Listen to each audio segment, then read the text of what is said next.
અમદાવાદના વસ્ત્રાલમાં અસામાજિક તત્વો બેફામ, રાહદારીઓ પર તલવાર દંડા વડે કર્યો હુમલો.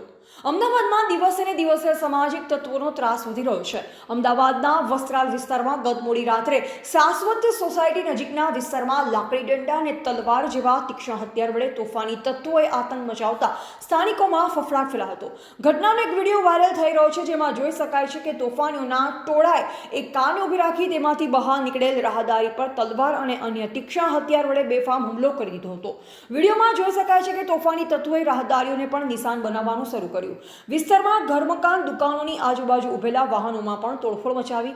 સ્થાનિકો કહે છે કે લગભગ 15 થી 20 તોફાનીઓના ટોળાએ આતંક મચાવ્યો અને વાહનો અને રાહદારીઓ પર બેફામ હુમલો કર્યો અને અપશબ્દો પણ કહ્યા હતા. ઘટનાના દ્રશ્ય જોતા સ્થાનિકો આ લોકોની વચ્ચે પડવાની હિંમત થઈ શકે તેમ ન હતી. શહેર પોલીસ માટે હવે આવી ઘટનાઓ પડકારજનક થઈ રહી છે. આ પ્રકારના બનાવો જોતા પોલીસની નાઇટ પેટ્રોલિંગ સજ્જડ રીતે કરાતી હોવાની વાતો પણ પોકળ સાબિત થઈ હોય તેમ લાગી રહ્યું છે. રિપોર્ટર વિજય ઠક્કર, અમદાવાદ.